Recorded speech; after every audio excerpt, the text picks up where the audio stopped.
Salut à tous, salut Freplend, salut Twitch, salut YouTube, salut tout le monde. Je suis très heureux de vous rejoindre cette semaine car je ne suis pas seul. Salut Nocif, Salut Norse, comment vas-tu? ça va très bien, merci. Et toi? Bah, toujours aussi bien depuis 3 minutes, depuis la dernière fois que tu me l'as demandé, mais personne ne l'a vu. Voilà, voilà. Mais écoute, on a un programme light pour ton retour, mais avant ce programme light, bonne année. Bonne Bonne année année Norse. 2023. Qu'est-ce que 2023 nous réserve sur Upland à ton avis? Que du bon? En tout cas, des choses à la hauteur de cette année 2023 qui s'annoncent haute en couleurs, On je le va, pense. on va regarder un petit peu ça dans le live de ce soir. On va voir un peu si on arrive à glaner quelques informations de ce qui pourrait nous arriver dans cette année 2023. Euh, alors voilà, pour ceux qui sont intéressés, je vous mets le programme de ce soir.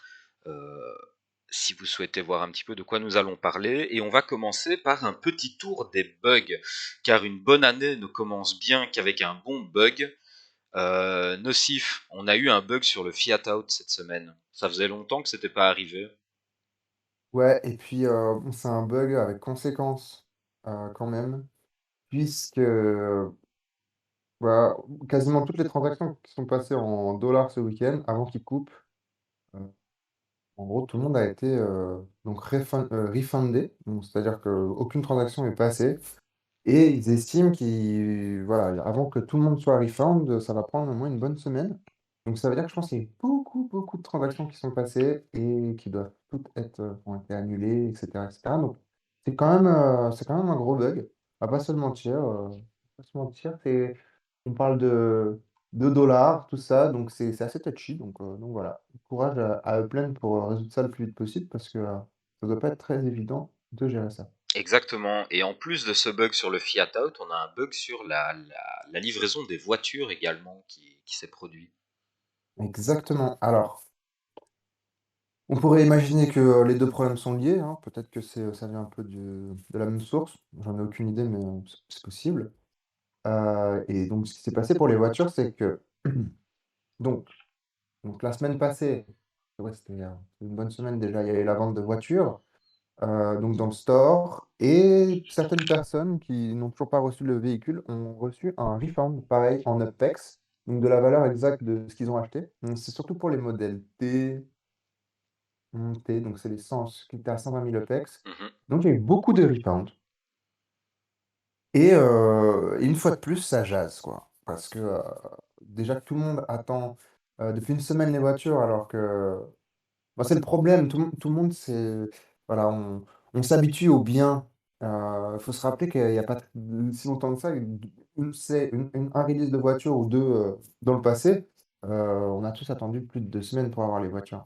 Et maintenant, vu que la dernière fois, ça a mis 24 heures, ça allait super vite, tout le monde s'attendait à ce que ce soit la même chose. Et donc, tout le monde est un petit peu dépité. Parce qu'il y a beaucoup de voitures qui sont pas encore, qui ont pas encore été livrées. Et donc, on rajoute par-dessus ça ce petit bug. Et voilà, on a un cocktail explosif, j'ai envie de dire. Exactement. Donc il y a de toute façon toujours une bonne raison de râler si on cherche, tout comme il y a Oui, toujours une bonne raison d'être content aussi.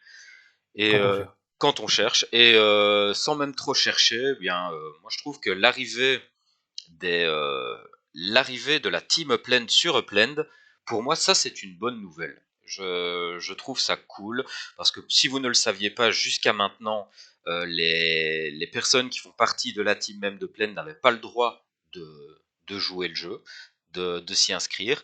Là maintenant, ça a changé. Et hop, je vous ai mis une petite capture des conditions, en tout cas, qu'ils doivent respecter en tant que personnel de la team. Donc, ils n'ont pas le droit de passer à un statut au-delà de Plunder, ils ne sont pas autorisés à participer au vote, ils ne sont pas autorisés à vendre leurs assets en dollars, ils ne sont pas autorisés à gérer une métaventure, ils ne sont pas autorisés à participer aux événements compétitifs incluant les ouvertures de villes. Ils ne sont pas autorisés à participer aux chasses au trésor compétitives, incluant les trésors rush. Ils ne peuvent pas acheter des propriétés dans des nouvelles villes, du moins pas avant une semaine après que les collections aient été révélées. Et les membres de la team n'ont pas le droit de s'enregistrer pour les ventes d'objets dans le store et ne peuvent acheter qu'à partir du moment où... alors, attends, parce que là, il faut que je traduise. Je traduis simultanément et je m'embrouille un peu les pinceaux. Donc, ils ne peuvent acheter que durant la période de vente ouverte si les stocks le permettent, si le stock existe encore. Voilà la traduction exacte. Donc, voici les conditions en tout cas pour les membres de la team.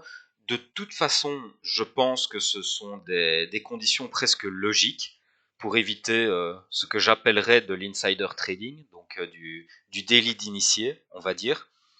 De toute façon, ils sont, à mon sens, pas vraiment impactés par ces règles, dans le sens où leur présence sur Upland n'est certainement pas faite pour représenter une concurrence avec les joueurs. Bien au contraire, c'est plutôt pour favoriser une interaction. Maintenant qu'on a le chat in-game, ça me semble être plutôt une belle opportunité de créer de l'interaction avec les joueurs plutôt que de la concurrence.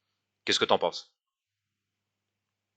Je pense que déjà c'est un très bon signe puisque, ils auraient très bien pu le faire avant et ils ont décidé de ne pas le faire.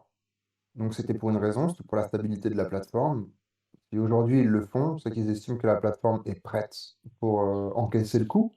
On va dire, parce que forcément, ce genre de choses, ça peut vite parler, hein, on va dire, avec les voilà, tout ce qui est très, très, très délicat sur les time release, tout ça, les informations que la team ont, c'est quand même très, oui, c'est sensible. C'est touchy, ouais. Donc du coup, franchement, c'est vraiment pour moi une vraie preuve de d'évolution, quoi, une preuve de stabilité de la plateforme, je trouve ça génial. Je trouve ça génial de pouvoir aussi, vu que maintenant il y a le chat, pouvoir communiquer avec eux, voir que même, voilà, sur la photo du slide, voir que même dire qu'à acheter une voiture, je trouve que c'est normal vu que c'est la métaverse. Tout le monde doit pouvoir avoir son accès à la métaverse. Heu, Sinon c'est pas une métaverse. Donc, dire qu'il n'est pas accès à la métaverse, c'était un problème. Mhm. Maintenant, ce n'en est plus. Voilà.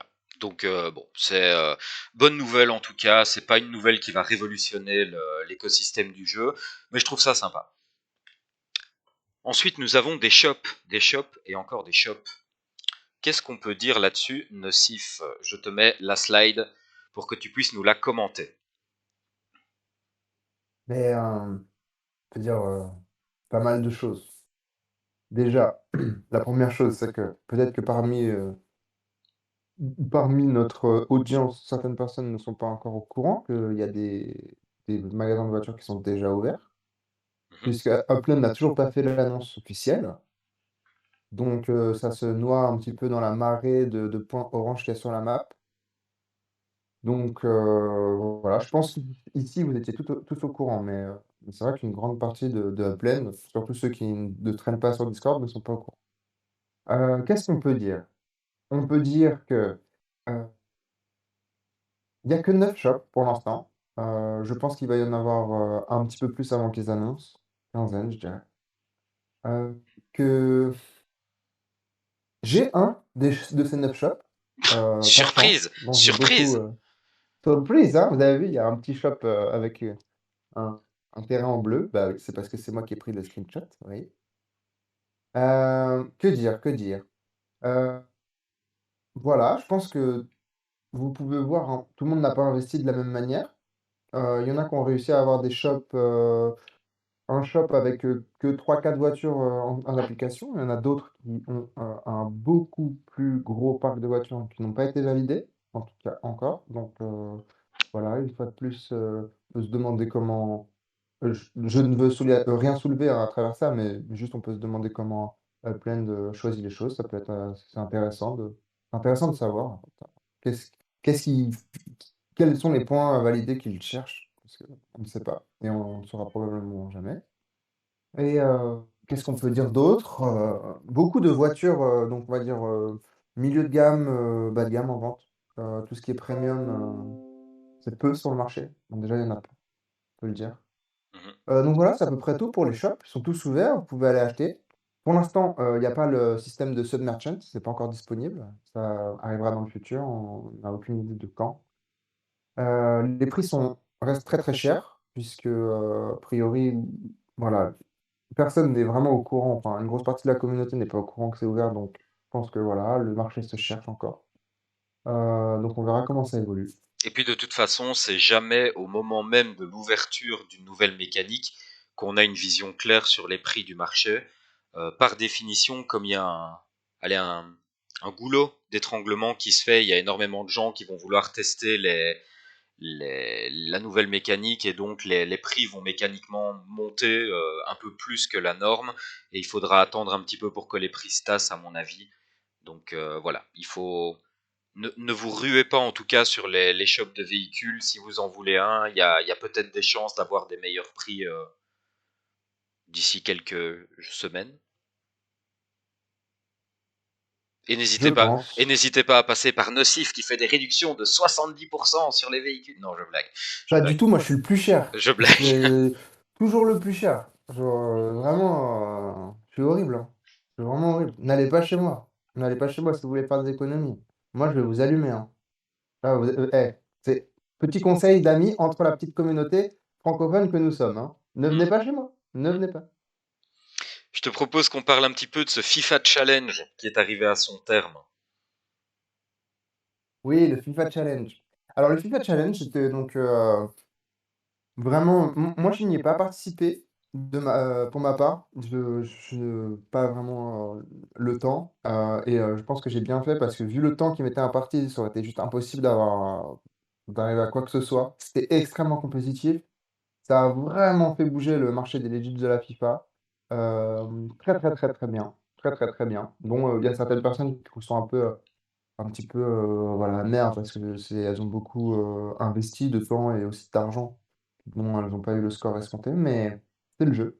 En tout cas, on peut voir moi je trouve que ce qu'on peut noter, c'est que les prix, pour une fois, sont vraiment cool. Vraiment, vraiment très cool. C'est vrai. On est sur des petite anecdote, par exemple, il y a une voiture, qui est en vente, enfin, sur le marché, donc un pick-up de la FIFA et donc en tant que bon commerçant, je suis allé voir, si je pouvais, la récupérer pour un prix, intéressant et au final, je me suis rendu compte que dans tous les cas, toutes ces voitures ont coûté à peu près, 10 000 000 de pex, voilà, on va dire à tous les participants qui sont arrivés à ce stade puisque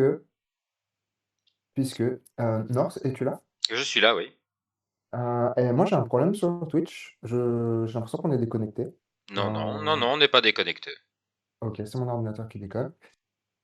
Et du coup, en fin de compte, voilà, pour être arrivé aussi haut dans le classement, il a fallu dépenser beaucoup d'argent. Donc en fait, ces voitures, on pourrait presque dire que le mint price est extrêmement élevé. Extrêmement, extrêmement élevé. Donc en fait, ça fait des gains qui sont proportionnels avec l'investissement, mais somme toute, avec la valeur qui va augmenter avec la rareté, parce que c'est quand même de très petits mints, je pense que ce sont de très beaux lots et ne parlons pas du stade de Lusail, bien sûr, qui est quand même quelque chose, énorme, D'ailleurs, énorme. pour faire un petit peu écho à ce que je disais la semaine passée, on parlait la semaine passée quand tu étais absent de l'annonce qui avait été faite par Uplen comme quoi les MetaVentures, si je me souviens bien de mémoire, avaient fait une croissance de chiffre d'affaires de 300. 350 quelque chose, ouais. Ah oui, mais tu vois, j'avais 310 en tête, mais c'est peut-être bien 350%.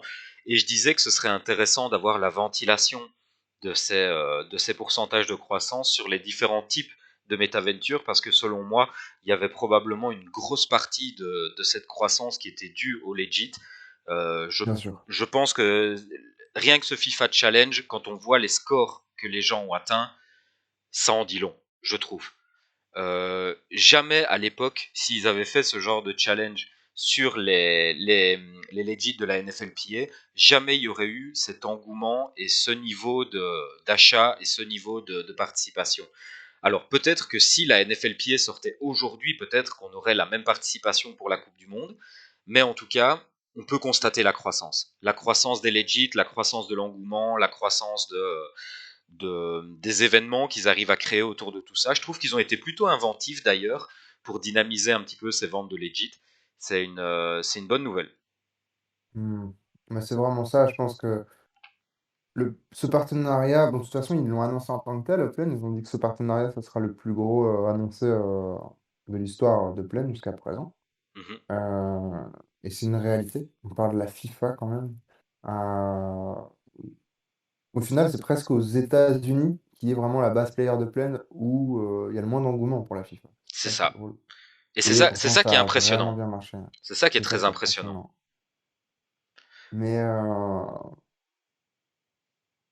est-ce que vous avez remarqué euh, que l'annonce du partenariat avec l'AFA, donc c'est-à-dire la Ligue professionnelle de football argentine, ça a été annoncé 2 jours après la fin de la coupe du monde. Tout à fait. On en a Donc parlé. c'est-à-dire qu'en fin de compte voilà, c'est ça, en fait et en fin de compte, en 2 jours, donc bon, bien sûr, ils ont dû voir ça en amont parce que quand même, dès la demi-finale, on pouvait, enfin avant la finale, en tout cas, quand la finale était tirée, on pouvait se dire, voilà, que c'est dans tous les cas, ce serait un des 2, donc ils ont potentiellement commencé à bosser sur les 2 fronts. Mais n'empêche que c'est pas la Plane qui a fait ça. C'est pas la Plane qui a réussi à faire bouger la FA en 5 minutes. C'est la FIFA, bien entendu. Donc on voit bien, voilà, la puissance de ce consortium. La FIFA, c'est pas une blague, ça brasse des milliards. C'est très, très, très, très, très, très gros partenariat. Et en plus, sachant que on a accès à Upland via l'application mobile, même si bon, c'est pas très, très accessible. Mais n'empêche, c'est quand même une preuve de, j'allais dire de respect, mais c'est pas très censé dire ça, une preuve de Reconnaissance. ouais, ça, ouais, voilà, c'est ça. Une preuve de concept pour Upland et tout ça. Et, non, franchement, génial. Ça promet, ça promet. Ce qui m'enthousiasme pas mal, moi, c'est de me dire que, comme tu dis, 2 jours après la fin de la Coupe du Monde, ils nous sortent un partenariat avec la FA. Ça veut dire que si, bon, je veux pas retourner un couteau dans la plaie, mais si la France avait gagné,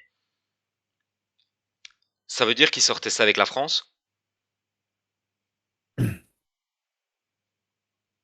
Tu vois ce que je veux dire? Bah, comme on le sait tous que le match de la finale a été complètement truqué et qu'on aurait dû gagner, hein, donc franchement, c'était forcément, tout ça, c'était organisé, hein, Non, non, mais faut pas croire, hein. ce que je veux dire par là, c'est que euh, Oui, je pense. Non, mais je pense, oui. ils ont pas débloqué ce partenariat avec la FA en 2 jours. C'est quelque chose qui s'était Non, discuté en amont. Ça veut dire qu'ils avaient prévu que la France ait pu gagner. Donc ça veut dire qu'il y a eu des discussions c'est sûr. avec la France. Ça veut dire que potentiellement, ils sont maintenant, à l'heure actuelle, plus avancés dans les discussions avec la Ligue française, je ne sais pas comment ça s'appelle, je suis très mauvais en sport. Mais l'équivalent de l'AFA en France, c'est... je ne sais pas. Mais Ouais, je sais. il doit y avoir un équivalent en tout cas. Et, euh, et ça, c'est cool quand même, de se dire que la France est potentiellement bien positionnée pour une future sortie. Non? Ah, c'est la FFF. La FFF, Non, c'est pas ça. je n'en ai Attends. Dans aucune le chat, idée. ça va sortir. Ils vont nous insulter dans le chat. Mais enfin voilà, donc Anyway. ça c'est ce qui moi me semble être cool à tirer de tout ça. Passons au sujet suivant. Alors, celui-là je l'aime bien. MySplend ou Upspace, je suis assez content de mon titre. Nocif, est-ce que tu peux au moins nous expliquer qu'est-ce que c'est que ce titre? C'est quoi MySplend ou Upspace? C'est un nouveau branding pour Upland? Exactement. Exactement, puisqu'on a donc un nouvel arrivé dans, on va dire, la Team Upland, qui a quelque chose à voir de près ou de loin avec MySpace. Alors, en réalité, peut-être que MySpace, ça parle pas à tout le monde dans le chat, je ne sais pas. Bah Parce écoute, que, ça je vais prendre la relève parce que je pense savoir que tu n'étais pas sur MySpace à l'époque et non, et moi j'étais un acharné de MySpace c'est ton sujet. donc c'est mon sujet. Oui. Je suis tellement content de voir un rapprochement avec MySpace. Alors pour ceux qui ne le savent pas, MySpace c'est un ancêtre des réseaux sociaux. C'est un des premiers qui était apparu, qui avait été créé par ce bon Tom Anderson que vous voyez ici à l'écran. Donc la photo que vous voyez au milieu, c'est Tom Anderson aujourd'hui. La photo que vous voyez dans le coin inférieur droit de votre écran, c'était le profil de Tom Anderson sur MySpace, qui pour la petite histoire était le premier ami de tout nouveau compte qui se créait sur MySpace. Donc c'est clairement le gars qui avait le plus d'amis sur MySpace de toute la planète. étant donné qu'il était automatiquement ajouté à la liste de tout le monde. Et MySpace, c'était une plateforme qui visait surtout le blogging, mais avec un focus très fort sur la musique. Donc il y avait vraiment une très très grosse communauté de musiciens, de DJ, de chanteurs qui étaient sur MySpace, pour la simple et bonne raison qu'il y avait possibilité sur son profil MySpace de mettre un petit player qui permettait de publier ses nouvelles chansons, ses nouvelles sorties en tant qu'artiste. Et accessoirement, il y avait dans la communauté un très fort engouement autour de la musique. Les gens postaient, enfin en tout cas pouvaient sélectionner dans leur liste d'amis un top 6 de leurs amis les plus influents, et la plupart d'entre eux choisissaient évidemment les artistes qu'ils préféraient, avec lesquels ils étaient amis, et les communautés se créaient énormément sur base des goûts musicaux communs, et des choix en matière artistique. Donc ça, c'est pour vous expliquer un petit peu le principe de MySpace à l'époque. Qu'est-ce qui est intéressant là-dedans? Alors, déjà, premièrement, Nocif, est-ce qu'on sait ce que Tom Anderson vient faire dans Upland? Est-ce qu'on sait clairement? C'est pas clair. C'est pas clair. Pour être honnête, ce n'est pas clair. C'est pas clair. Par contre, je reviens sur le live de la semaine passée. Il a été annoncé dans les, dans les futures arrivées de 2023. Il a été annoncé de nouvelles sortes de legit. Et je pense que l'arrivée de Tom Anderson, qui a ce savoir-faire dans la mise en avant de la musique, pourrait avoir un lien avec ces nouveaux legit. Donc on pourrait peut-être avoir un rapprochement des legit avec le monde de la musique. Alors je vois dans le chat que Raskar nous signale que le projet était porté par Justin Timberlake. En fait, pour être plus précis, le projet n'a pas vraiment été porté par Justin Timberlake. Figure-toi que c'est ce que je croyais aussi, mais après vérification, il se trouve que MySpace, pour la petite histoire, a été créé en 2003, pardon, en l'an 17 avant Miles. Et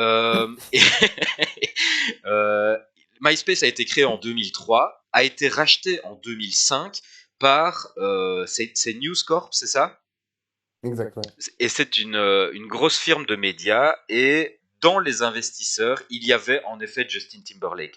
Mais c'est pas vraiment Justin Timberlake qui a pris le lead de cette situation, c'était surtout News Corp qui a pris le lead de tout ça. Voilà, voilà. Donc ça, c'était le petit moment spéculation. Je pense que notre ami Tom Anderson pourrait avoir un lien avec les éventuels legit musicaux qui pourraient arriver sur Upland. Qu'est-ce que t'en penses, Nocif? Ça a du sens ou pas? Ça a tout à fait du sens. Et en plus, moi, je n'envisageais pas ça du tout parce que j'avais aucune vraie connaissance de MySpace et de ce que c'était. Mais après la conversation que nous avons eue plus tôt dans la journée, j'ai bien compris donc l'angle qu'avait attaqué MySpace. Et du coup, ça fait tout à fait sens. Ouais. Après, voilà, ça reste beaucoup de spéculation. Mhm. Et d'ailleurs, ça peut même se mettre en relation avec le partenariat avec Gala Games, dont on vous a parlé il y a, je sais plus, 2 mois, quelque chose comme ça. Gala Games, si vous vous souvenez, c'est cet écosystème qui, certes, conçoit des jeux qui vont intégrer petit à petit Upland, mais qui ont également toute une branche qui se spécialise sur la vente de NFT dans le monde de la musique, du cinéma et des arts en général. Donc ça pourrait se rapprocher également à ce partenariat. À voir, Mm. à voir. On verra bien comment tout ça va tourner. Ça En tout t'inspire cas, encore quelque chose? moi, ça m'inspire quelque chose de grand. Mhm. Euh, Peut-être pour les personnes qui ne connaissent pas MySpace, ne peuvent pas se rendre compte de l'envergure que c'était à l'époque. C'était énorme. C'était Facebook, quoi, en fait. Hein. C'était un Et pré-Facebook. c'est-à-dire qu'en fin de compte, on est passé par MSN, si je me trompe pas. Il y a eu une autre plateforme qui a pas trop bien marché. Et après, c'était MySpace. Et MySpace a disparu pour faire place à Facebook, si je me trompe pas. Mais Donc, on est vraiment. j'ai un peu peur de la temporalité, mais je pense que MySpace a vraiment mangé Skyblog. Oui, voilà, c'est ça le truc. C'est C'est ça, Skyblog, exactement. c'est ça. Et donc, c'est pas un petit projet, quoi. Alors, en plus, pour la petite anecdote, on s'est renseigné un petit peu sur donc, le background de Anderson. Et en fait, c'était un hacker professionnel à l'époque. Il a hacké le FBI, si j'ai bien compris. Ou non, pas le FBI, mais un truc, un bureau. C'est assez dingue aux États-Unis. Donc, le mec, c'est une pointure en informatique. Et c'est une pointure en termes de... Voilà, il a apporté un outil dont l'humanité se rappellera probablement tout le temps. Ça restera dans... Voilà, on en parlera dans l'histoire, je pense, hein. Mhm. Euh, Ce mec travaille pour Upland, quoi, Intéressant, n'est-ce pas? n'est-ce pas? Bon, Moi, je eh trouve bien, ça cool. ben oui, non, c'est vraiment très cool. C'est vraiment très cool. Je te propose qu'on refasse un petit C'est retour modeste. sur la roadmap pour voir un petit peu ce qui pourrait arriver dans le courant de l'année 2023. On en a parlé un petit peu la semaine passée, mais sur base uniquement de l'article que Upland avait posté. Et là, ici, j'ai préféré aller jeter un petit coup d'œil sur le site. D'ailleurs, je vais enlever ma caméra parce que je masque une partie de la... Ah, tu peux virer la mienne aussi. Hop, voilà, je vais nous masquer momentanément. Donc, je vous ai fait des captures, en tout cas, de la roadmap qui est sur le site de Upland. Et il y a un peu de mouvement. Donc, au niveau métaverse mécanique, au niveau des mécaniques vraiment, donc on a le support pour le contenu généré par les utilisateurs qui devrait normalement arriver au premier quadrimestre de l'année 2023. On avait le cap, donc la limite pour les accumulations de PEX dont on vous a parlé la semaine passée. On a également les Property Management Tools, donc les outils de management pour les propriétés qui devraient arriver dans le premier quadrimestre. Euh, Toujours pas d'informations vraiment précises à ce sujet. Tu as une petite spéculation nocive sur ce que ça pourrait être. On pensait, Compliqué, compliqué. on pensait pendant tout un temps que ça allait être délégué à des services tiers externes, type UpExLand ou ce genre de choses pour le management des propriétés, mais j'en doute de plus en plus. C'est vraiment dur à dire. On sait jamais avec Upland s'il part. On n'a pas encore eu de preuve avec Upland si de temps en temps dans la roadmap il rentre des potentiels third-part développement en fait qui savent qui va vraiment se produire et du coup ils peuvent se permettre de le mettre dans la roadmap. Ou alors si ça c'est quelque chose qu'ils ne feront jamais et qu'ils n'ont jamais fait. Donc c'est-à-dire la roadmap c'est vraiment le développement de Upland intrinsèquement. C'est dur à dire encore aujourd'hui, mais j'estime que non, moi pour moi ce qu'il y a sur la roadmap, c'est de la création Upland pure. Et donc, ouais, ils sont en train de sûrement bosser sur un tool, quoi. Ouais, je pense aussi.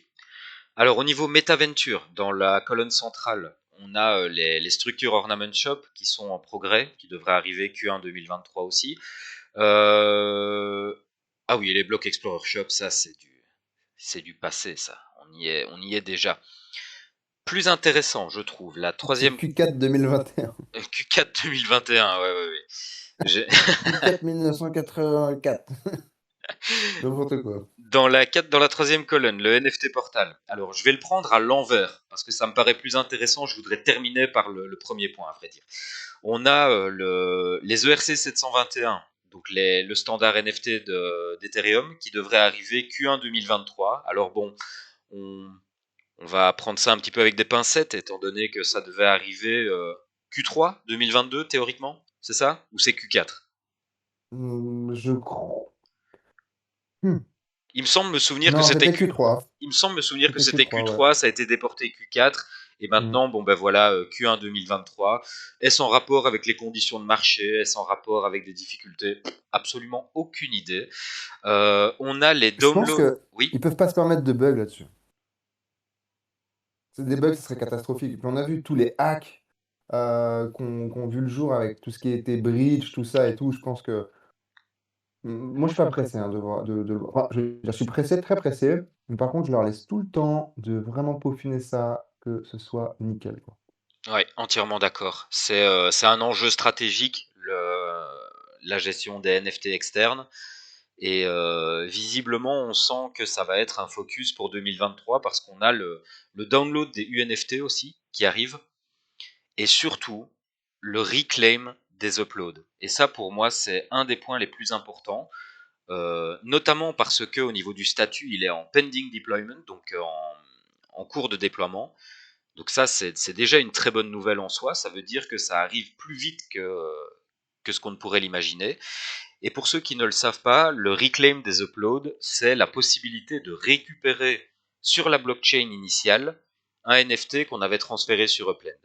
Donc si vous aviez à l'époque acheté des packs de NFT sur Upland sur Wax pardon pour Upland et que vous les aviez uploadés dans Upland, vous savez que ces NFT sont pour l'instant bloqués, que vous ne pouvez pas en faire grand chose et certainement pas les récupérer sur la blockchain Wax pour éventuellement les remettre en vente. C'est ce que vient adresser le reclaim des uploads. Donc ça va vous permettre de récupérer sur la blockchain Wax les NFT qui en provenaient à la base. Et pour moi, c'est ce que je te disais tout à l'heure, Nocif, c'est très important dans le sens où c'est la dernière mécanique qui doit être mise en place pour pouvoir envisager une croissance vraiment de ce que j'appellerais le marché des NFT externes. Donc on a l'input, donc l'entrée des NFT qui était déjà possible via le portal. Avec le reclaim des uploads, on va avoir la sortie via le portal qui va être possible. Donc à partir de ce moment-là, ça deviendra simplement entre guillemets, des implémentations des différents standards de blockchain, donc de la blockchain Ethereum, de la blockchain Flow et éventuellement d'autres blockchains, pour pouvoir faire transiter des NFT externes via Upland et créer un tout nouveau marché qu'on ne connaît pas encore, qui commencerait à marcher sur les plates-bandes de OpenSea, de Rarible et de tous ces gros acteurs qui, euh, qui échangent des NFT. Qu'est-ce que ça t'inspire tout ça? Ah, c'est vraiment, je pense que tu as tout dit à ce niveau-là. C'est vraiment, voilà, c'est pas un frein, mais c'est-à-dire que c'est une étape à franchir, pour Upland de pouvoir, s'attaquer à bah, Upland veut d'un côté devenir la plateforme Web3, la plateforme. Heu, donc il faut qu'elle puisse, héberger le Web3. Donc heu, donc c'est en route. Mhm. C'est des choses très, très importantes à valider. Extrêmement important. Très Il faut bien. que ça marche très bien. Bah, entièrement d'accord avec toi. On passe à la suite de la roadmap. Donc, on a voilà, ma webcam est encore dans le chemin. On a la manufacture des voitures qui est prévue pour Q2 2022. Bon, bah, je pense que nous y sommes. Il n'y a pas de souci. On a ah oui, voilà, les voitures comme moyen de transport. Intéressant. Ainsi que la possibilité de prendre des passagers et du cargo. Ça me semble être un focus important pour 2023. Je ne sais pas si en Q1 ce sera tenu, mais ça me semble être un focus important. Qu'est-ce que t'en penses? Ouais, très important. Très, très important.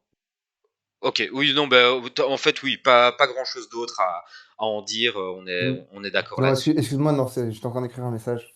Pas de J'étais en souci, train d'écrire un message, j'ai pas entendu ce que tu as dit. pas de souci. Voilà. Ben, J'ai essayé de faire genre, mais ça me fait pas. ok, ben je disais les voitures comme moyen de transport, le fait de pouvoir prendre des passagers et du cargo, pour moi c'est très important dans le sens où là aussi ça va étoffer les business qu'il y a possibilité de mener pour l'instant, ça va amener un peu de profondeur dans tout ça, ça va amener de l'intérêt à toute cette mécanique de voiture qui pour l'instant sont achetées un peu en mode spéculatif ou pour le fun de participer à des courses qui restent encore en alpha pour l'instant. Donc tout ça est vachement important. Du coup, ouais, c'est vachement important pour moi parce que c'est ce qui va me permettre de pouvoir vendre mes voitures, avec un markup. Donc oui, en effet, c'est quelque chose que j'attends beaucoup, ouais. C'est très, très important pour moi, c'est même primordial et pour tous ceux qui sont dans le business des voitures et pour Apple en général. Le transport, c'est la première ch bon, il y a déjà les avions et la friction avec le voyage, ça existe déjà. Mais là, aujourd'hui, il y a une mécanique qui fait qu'on peut téléporter certaines choses sur la plaine et la plaine n'est pas fait pour ça parce que ça pose des problèmes sur le long terme, en fait, économiquement. Il y a pas de friction pour, on peut pas créer de marché, d'économie autour de tout ça donc ça je pense que personne n'a idée à quel point ça va tout révolutionner le transport in-game parce que, il va tout y avoir toute une économie qui va se créer derrière tout ça avec les boîtes de li qui vont utiliser, qui vont créer la logistique et cetera et cetera. Tu sais, Ça va être génial. tu parlais de ton shop de voitures et c'est ça qui va te permettre de vendre à markup, etc. Oui, mais L'utilité, ouais. pour ton magasin de Block Explorer, il va également falloir que tu aies recours à toute cette logistique parce que soit que les gens vont venir dans ton magasin chercher leur Block Explorer, soit que tu vas devoir organiser des livraisons et Non, non. non, c'est pas ça va pas être, les blocs Explorer ne seront pas soumis à ça. Ah, d'accord. Donc Non. il y a que Mais par contre, il y a pour que les les décors. courses Il y a que les Oui, le décors bloc Explorer, extérieurs. c'est super. Il y a que les décors extérieurs alors qui vont être soumis à la livraison. En fait, je pense que ça va être tout ce qui a besoin de Spark pour être construit. Et tu as besoin de Spark pour créer quelque chose. Ok, Ce quelque chose prend un volume sur Upland et ce volume doit être déplacé avec des mécaniques de friction.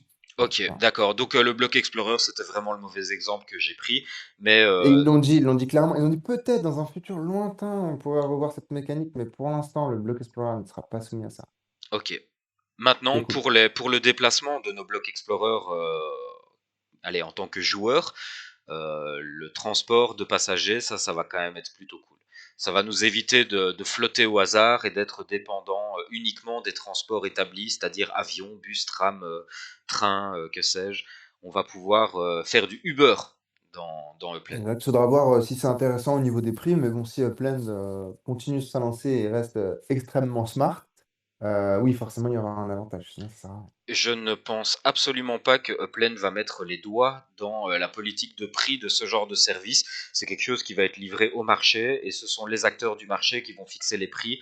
Donc tout ça finira par se réguler selon des règles de marché. Bah, c'est le prix du Spark, en fait. Moi, je parle du prix du Spark, parce que l'énergie qui va être consommée par les voitures, ça sera du Spark, et du coup, enfin oui, au final, t'as raison. Mais oui, mais de toute façon, les gens qui... soit tu as En un fait, c'est le prix... prix des avions, en fait. Le prix des avions est fixé par Upland. En Et fait, ça doit changer. En fait, le prix du Spark va influencer, mais va aussi influencer le nombre de passagers que les gens vont devoir prendre pour être rentable.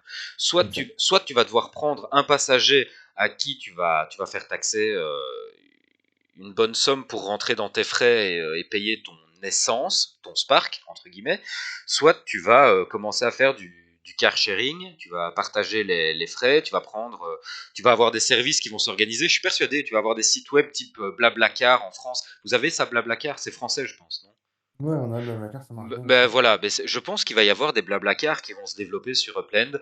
Salut, je suis à San Francisco, je dois me rendre à Perpète Bien les sûr. Bains et voilà. Qui veut aller Et avec moi c'est et pour ça que le van, euh, il y a beaucoup de spéculations sur le van, parce que bon, déjà, il n'y a pas beaucoup de modèles, mais c'est surtout le van donc, de transport, en fait. Mhm, Donc, tout ça à va fait. être le seul van qui va pouvoir transporter. En fait, c'est le véhicule qui va pouvoir transporter le plus de gens, en fait, en même temps. Et du Euh, cargo. Peu de cargo, très peu de cargo dans le van. Mais du cargo quand même. Donc Un petit peu, oui, oui, c'est un exact. véhicule ambivalent, réellement. Donc c'est pour ça qu'il Exact. y a... Mais le cargo, il est faible. Il est vraiment faible. Et je crois que c'est presque le même cargo que une S2, tu vois. Donc c'est le cargo d'une petite berline. Je pense que c'est vraiment en fait fait pour faire voyager les Pour gens, faire quoi. voyager les gens. Ok, d'accord. Super. Et dernier point de la roadmap, au niveau des legit, on a l'arrivée des réplicas qui devraient arriver au Q1. Donc, encore une fois, je ne sais pas si ça vaut la peine de le rappeler, mais comme on a des nouveaux, je vais quand même toujours le dire. Les réplicas, ce seront en fait des copies de Memento. Donc, vous avez dans les legit, vous avez trois niveaux de rareté. Vous avez le Essential, qui est le moins rare, qui est tiré à de nombreuses copies. Vous avez le Memento, qui est un legit à une seule copie. Et vous aurez des réplicas, donc qui seront des copies de Memento, qui vont pouvoir vous permettre d'avoir les mêmes avantages qu'un Memento, sans avoir l'inconvénient de la rareté. Et, on va en tout cas voir, à mon avis, pas mal de mécaniques se développer sur base de ça, parce qu'ils en ont beaucoup parlé, et pour l'instant, on n'a pas encore énormément de vues sur les utilités potentielles des réplicas. Mais je pense que quand ils vont annoncer cette mécanique, ils vont l'annoncer en même temps qu'une vague d'utilité. Juste, je vais revenir sur ce que je disais avant, donc pour Pardon, pas vas-y.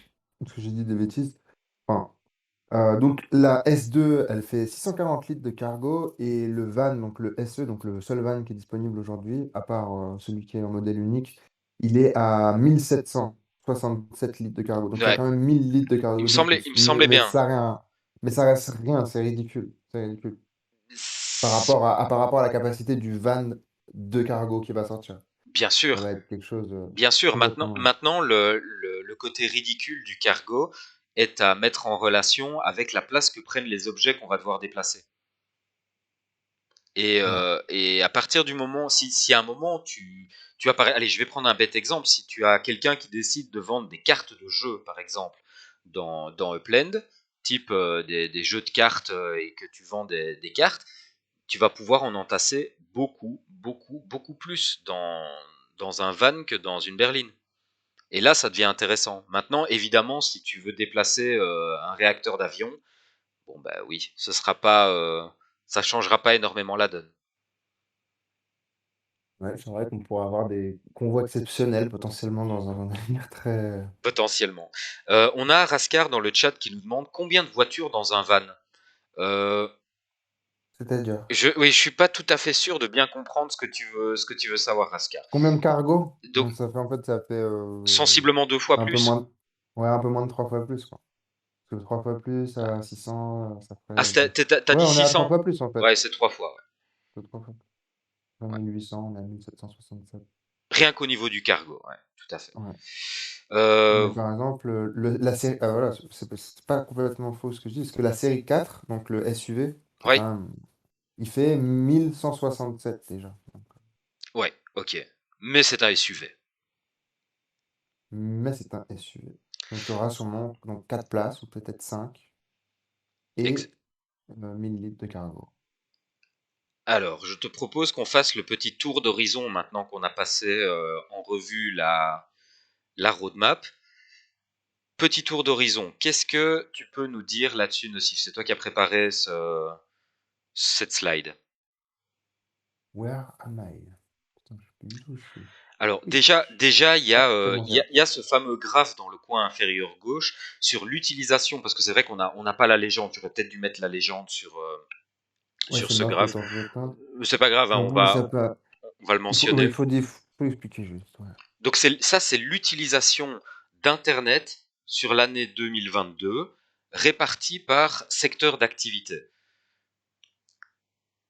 C'est vrai que je sais pas si l'audience arrive à voir, parce que c'est vrai que c'est petit. Est-ce que tu veux Mais que je l'agrandisse un petit peu momentanément, histoire que... j'ai zoomé, moi ça me va, j'arrive à lire. Écoute, je vais rapidement l'agrandir. Voilà, ce sera pas très beau, mais... Ah oui, évidemment. Ok, Ouais, ok. ok. Ah, ouais, t'as vu, tu fais passer en premier plan. Ouais, ouais. Double-clic, euh, trier, passer en premier plan. Comment? Pas de doigt, double-clic ou clic droit. Hop. Oh Clic là là là là. droit, Attends, et parce que j'ai un pad, j'ai le pad de mon ordinateur qui est absolument horrible. Et c'est... voilà. Là, tu fais trier. Ah ouais, moi j'ai de la latence, putain. C'est trier Et et mettre au premier plan. Ok, d'accord, mettre en premier plan. j'ai trouvé. Boum, voilà. Voilà, c'est beaucoup plus clair. Je t'écoute. C'est beaucoup trop gros pour moi maintenant. Faut que je dézoome. Non, je plaisante. Alors, donc, moi je trouve que ce graphique, il est super intéressant parce qu'en fait, il montre vraiment où en fait la métavers va pouvoir travailler. Euh, où- Parce que pour savoir si vraiment la métavers ça va marcher, il faut savoir si elle peut prendre des parts de marché. Bien sûr. Donc, je dis 2 fois marché, donc vous avez compris. Donc du coup, en fait, on voit qu'en fait, plus ça va vers le petit, plus en fait, c'est des choses dont le Web 2 en fait n'arrivait pas à créer en fait une infrastructure conséquente pour que ce genre de produit ait du sens sur Internet, en fait. Donc en fait, c'est des choses qui sont complètement comme le sport, par exemple. On voit le sport, 1,6%, c'est quand même assez étonnant. On pourrait dire que, on pourrait penser que le sport prend beaucoup plus de place sur Internet. Au final, c'est très très peu. Euh, et c'est tout à fait intéressant de noter ce que Upland fait depuis le tout départ, s'attaque au sport, beaucoup de sport. Pourquoi? Parce qu'il y a une énorme part de marché à récupérer, vu qu'Internet ne s'en occupe pas encore. Pourquoi? C'est simple, hein, c'est parce que la télé fait très bien le job pour l'instant, et au final, on pourrait juste avoir accès à ce que la télé produit sur Internet. Donc au final, pas super, super alléchant. Mais en revanche, la métavers, ça va tout changer. Elle va faire en sorte que ce genre de produit va pouvoir être digitalisé et être consommé vi- virtuellement, ou vous appelez ça comme vous voulez. Et donc ça, c'est pour le sport, mais vous regardez, il y a encore plein de secteurs d'activité qui ne sont pas encore touchés. Et tous ces secteurs d'activité, enfin, ou quasiment, parce qu'il y en a quelques-uns potentiellement, qu'est-ce qu'on pourrait dire? Mais au final, non, la métavers, ça va s'attaquer pratiquement à tout ce genre de secteurs. Donc c'est très intéressant. Il y a quand même, vous voyez, un grand, grand gap à récupérer. Et voilà. Et c'est tout ça, donc c'est la télévision et d'autres médias qui, on va dire, d'autres plateformes d'infrastructures en fait qui s'occupent de ça. Et tout ça, c'est de l'argent, c'est de l'argent. Et c'est de l'argent qui va se déverser, donc si je n'ai pas tort, qui va se déverser dans la métaverse et qui va quitter les anciennes plateformes. Et tout ça, si Upland fait bien le boulot, bah, tout ça, c'est de l'argent qui va se répercuter sur tous nos assets. Donc moi, je trouve que ce graphique, il est vraiment très, très, très bien pour nous. Oui, puis Je veux dire, c'est même quand tu vois un travel, hein, le voyage, quand tu te dis qu'au final Internet, mis à part vendre des voyages, ils font pas beaucoup plus, alors que dans le métaverse, tu pourrais envisager des visites digitales qui, à mon avis, pourraient prendre un certain essor dans les années à venir. bah, en fait, là, les gros médias, donc titrent en ce moment sur, 2023, l'année de la comment ils appellent ça? Mais l'année du voyage à travers la métaverse, quoi. C'est vraiment je pense que c'est quelque chose qui va faire un gros boom cette année, parce qu'il y a beaucoup, beaucoup, beaucoup de oui, de compagnies, en fait, qui s'attaquent à ça parce que, bah, enfin, voilà, c'est assez simple de comprendre que, heu, c'est bien de voir une photo ou même 10 photos du Airbnb que vous allez louer, dans 6 mois, pendant vos vacances idylliques. C'est encore mieux de pouvoir, s'y rendre en 3D dans le volume et de voir un petit peu à quoi vous avez affaire. Et en fin de compte, c'est très intéressant au niveau aussi, on va dire législatif parce que on aura la preuve, en plus ce sera sur la blockchain, donc on aura la preuve que cette compagnie a vendu tel produit en disant voilà, on l'a reproduit virtuellement, tout ça. Si c'est pas respecté, on est sur de la publicité mensongère, ces gens vont pouvoir se faire attaquer et cetera, parce qu'il y aura des preuves. Ce sera pas nébuleux, quoi. Donc ça va changer beaucoup de choses et il y a un énorme marché là-dessus. Énorme, énorme. Entièrement d'accord.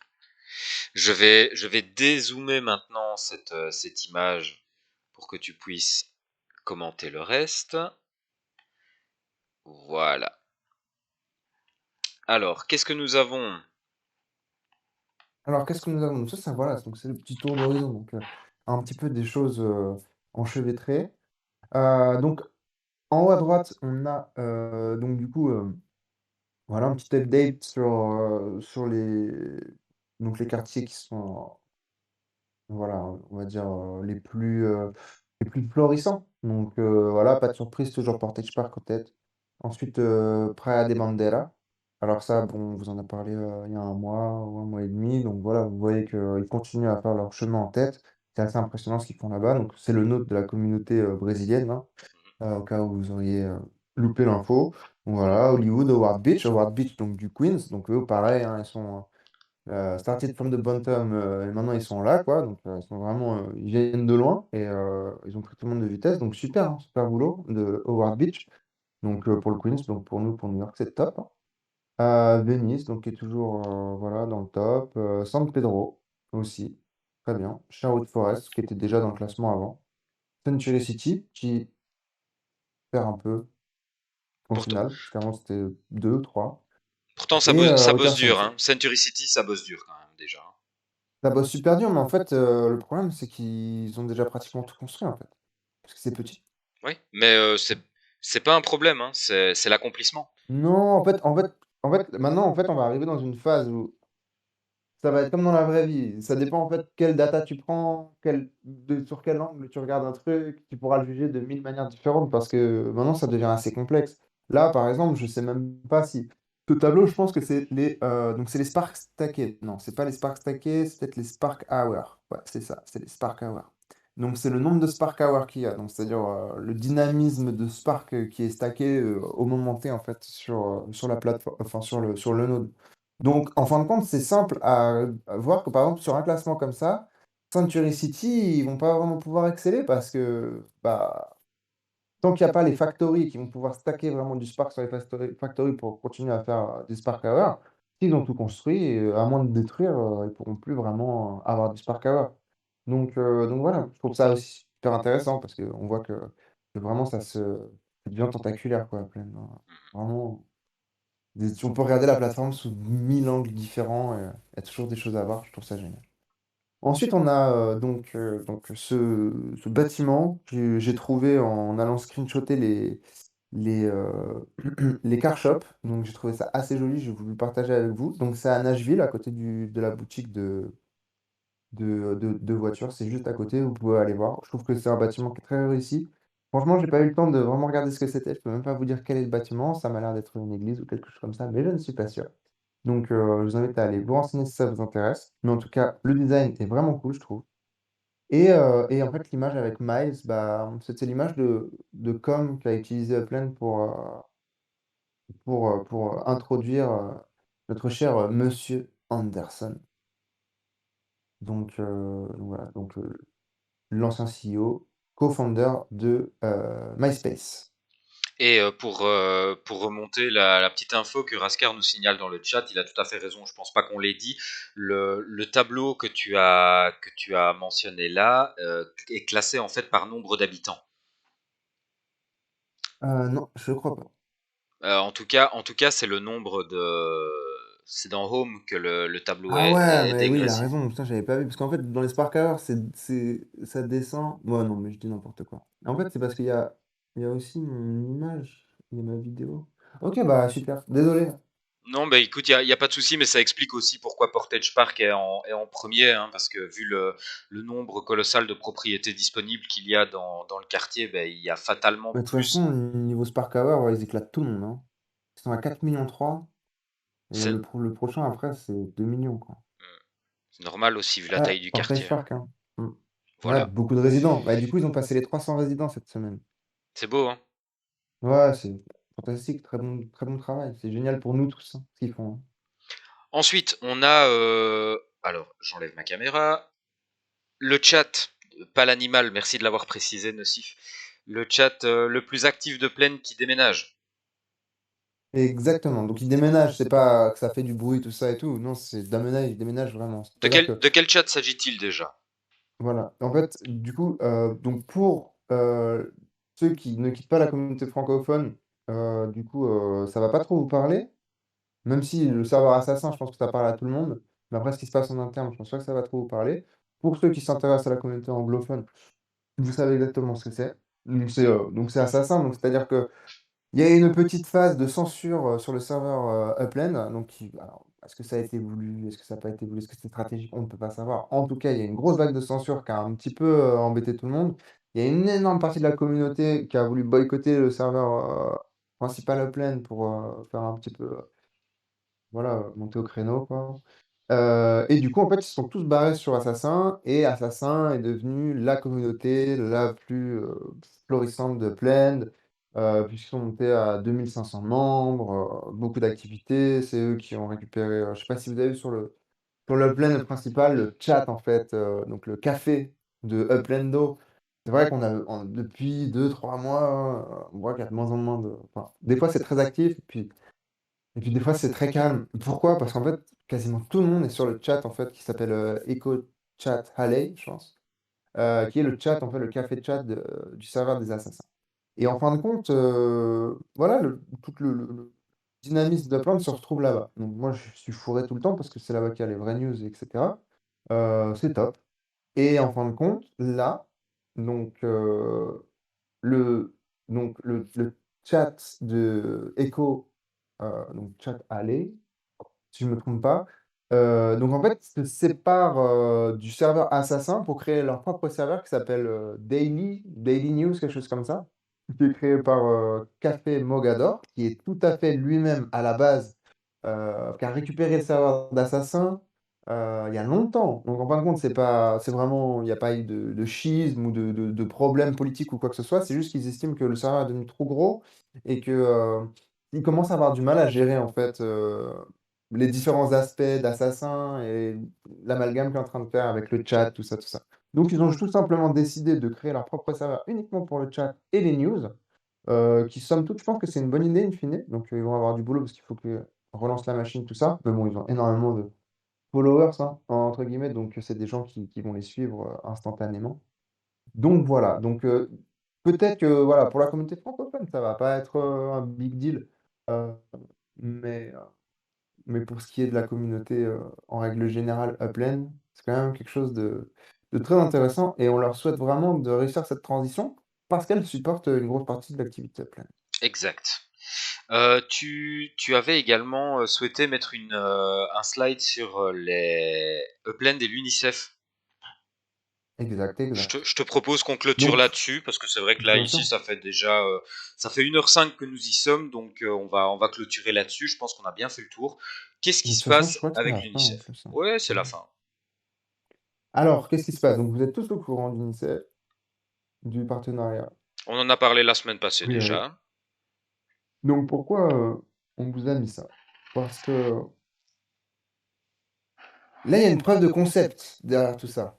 Euh, on peut s'attendre à... Je ne vais pas aller trop dans la précision dans tout ça, mais voilà, si on veut le métaverse, il faut bien comprendre que c'est la potentiel. Enfin, la métaverse nous est vendue comme l'avenir d'Internet. Donc forcément, si on parle de métaverse, il faut que la métaverse reprenne, en tout cas, les bases de la technologie, enfin, les outils ce que nous permettait de faire Internet, de ce qu'on a connu, hein.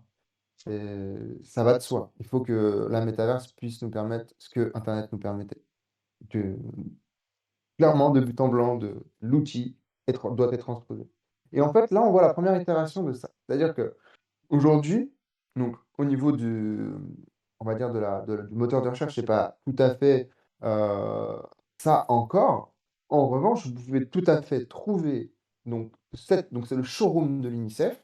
Et si vous vous rendez sur le showroom de l'UNICEF, vous avez directement accès au site internet de l'UNICEF. Donc exactement ce que vous propose plus ou moins la version qu'on connaît d'Internet. C'est-à-dire juste vous donner accès à des sites web. Donc on peut entrevoir que Upland pourrait très facilement en fait récupérer ce marché-là parce que en fait c'est juste dispatcher des liens quoi, de la meilleure manière. Donc si Upland arrive à bosser sur un moteur de recherche assez puissant, bah, elle vous emmènera, au lieu de vous emmener directement sur la page, enfin, le lien Google, enfin, la page Google sur laquelle vous cliquez pour avoir accès au site, bah là, c'est la même chose, sauf que vous cliquez sur un plane, quoi. Ouais, en fait, moi, ce que ça m'inspire, ça, c'est que on va, avec le métaverse, devoir revoir certains mécanismes qui étaient bien installés déjà sur le Web 2, notamment le référencement. On est sur une nouvelle méthode de référencer. Et à mon avis, c'est ça que Blend a commencé à développer. La semaine passée, je vous avais dit qu'il commençait à référencer les NFT sur Google pour pouvoir donner un peu de visibilité supplémentaire. Je pense que la prochaine étape, c'est intégrer dans leur moteur de recherche, en tout cas, un meilleur référencement pour que les liens vers des sites externes ne soit plus trouvable uniquement par un moteur de recherche type Google, mais en intégrant le système des métaventures. Donc, il y a une nouvelle forme de référencement qui doit voir le jour de ce côté-là pour que ce soit praticable, parce que soyons honnêtes, hein, tu vas sur Google, tu tapes, tu as le site. Ça prend un clic, ça prend le temps de taper et le clic. Ouais, Si tu ça vas donne pas, sur, hein, si tu vas vraiment. sur Upland, pour l'instant, ça prend le temps de trouver la métaventure, de te déplacer, de zoomer dessus, de cliquer, de voir le site.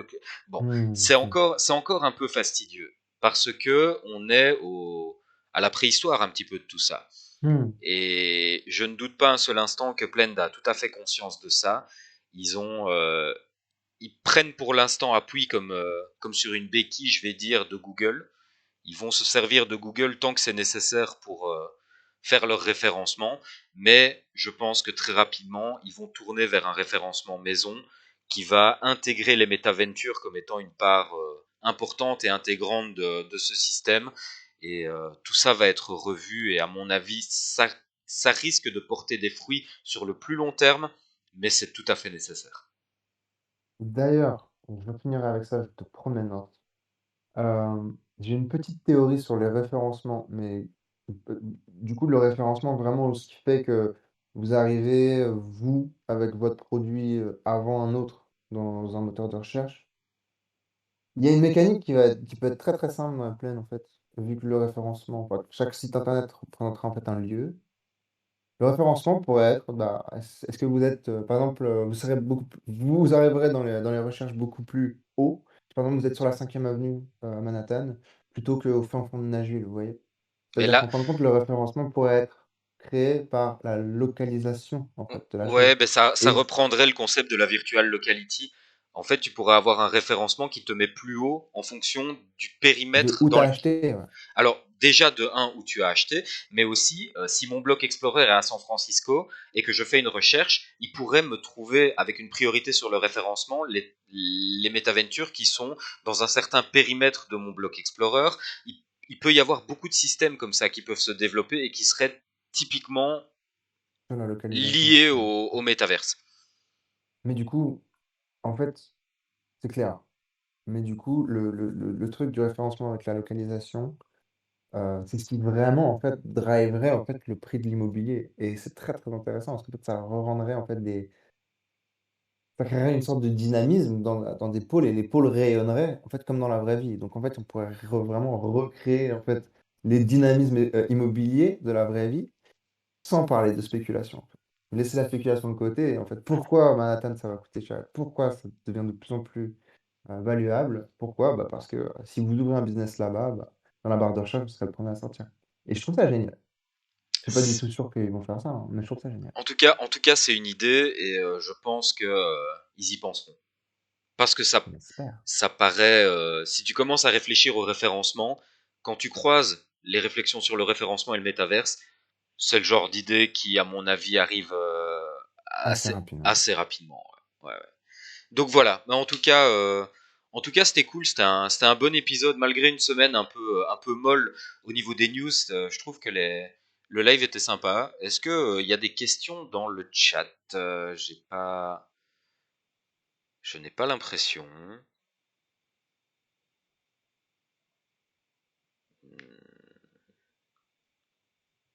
Non, non, j'ai pas l'impression qu'il y ait de questions particulières dans le chat. En tout cas, si vous avez des Bon, questions, top. n'hésitez pas à nous les faire remonter. Ah, Des news, des nodes, insupportable. des news, des nodes, me demande-t-on. Je t'avoue que moi, j'ai pas trop regardé, donc j'ai un peu peur de m'aventurer sur ce sujet parce que là, je ne sais pas trop. Des news, des nodes. Mais attends, mais il n'y a pas une. Ah non, non, ouais, t'as dû la faire. Tu l'as faite, la diap avec tous les nodes et le candy cane, hein. Non. Ah, on a dû la zapper. Attends, mais je peux la mettre hein, si tu veux. Non, non. Voilà. Si, elle y est, c'est bon. Franchement, c'est. En plus, ouais, bon, c'est pas vraiment une news sur les nodes, mais. Ah, je sais de quoi il parle, Raska. Il parle des nodes, Ah, le ranking, node rating. le Node rating. rating. Ouais, ouais, ouais, ouais, ok. Pas Ben, de news. vas-y, je t'en prie. Pas de news, pas de news. Il n'y a pas de news. Tu veux faire un petit commentaire Ah sur le ouais, sur le, candy, sur le candy cane. sur Bah le non, candy bah. cane? Pour le moment, on a mis ça pour combler au final, hein, parce que bah, bon, il y a quand même les résultats du vote, hein. Et c'est vrai que ça n'a pas été annoncé, hein. Donc du coup, c'est Portage Park qui a gagné, hein, avec Mhm, 37%, donc c'est officiel, hein, les votes sont finis. tout à fait. Avec une Donc belle voilà, avance donc quand même, hein. Praia, Sherwood Forest, Howard Beach et San Pedro. Donc c'est drôle, à part Sherwood Forest, qui je crois dans le classement qu'on a vu avant est le sixième ou septième, on retrouve un peu le top, quoi. Mhm. Ouais, tout à fait. Howard Beach, Praia, Portage Park, San Pedro qui est aussi cinquième, je crois, dans le ranking. Donc voilà, hein, la pomme tombe jamais bien loin de l'arbre, hein. Exactement. Exactement.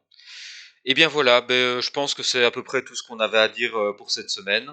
Donc ben, il nous reste à vous souhaiter une bonne semaine, en tout cas à vous dire à mercredi prochain. Et tu es définitivement de retour, Nocif? Définitivement, ouais. Magnifique. Eh bien écoute, Dé- je suis là. à mercredi prochain, on ne perd pas les bonnes habitudes en mode métaverse. Et bonne semaine à tous. Ciao les gars. Bonne semaine. Ciao, ciao.